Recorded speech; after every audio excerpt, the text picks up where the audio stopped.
miluan acara maneh di TV Sunda. Sabar sonten dina pidangan kalawarta Sunda.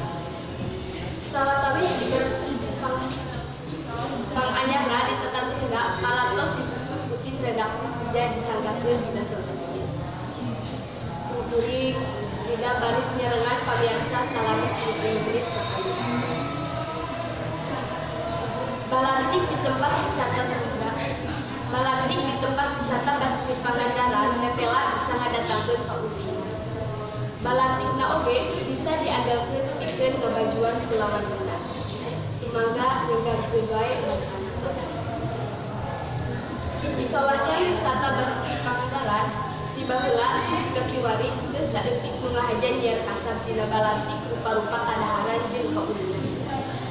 Dagangna orang lain wae orang Pangandaran hatu sabudeurna. Tapi oge geus saeutik mujolna di Sunda, Garut, Banjar, Ciamis jeung sajabana.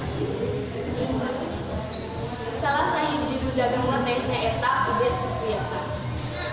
Urang warga Garut 12 tahun dagang bakso cuangki di Basisir Pangandaran. Nurutkeun Ude, ari kuleukeun mah dan balantik cuangki di Basisir Pangandaran teh ngadatangkeun untung lumayan gede. Ude oge bisa ngabajuan kulawargana dina ladang balantikna teh. Buktina ayeuna dina sapoena Ude bisa ngalabati tepika 200.000. Nurutkeun Ude jeung padagang sejena nu dagang di Pangandaran teh boga beureutan jeung organisasina. Eta teh sangkan dagangna tertib jeung aya nu ngurus mun parang aya pasokan. Kamiasa ieu nu nembe manggumpi pidangan anu pamungkas dina warta sonten ieu. Kalayan asmati redaksi Warta Sunda sungkuri mahaturkeun nuhun kana perhatosanana.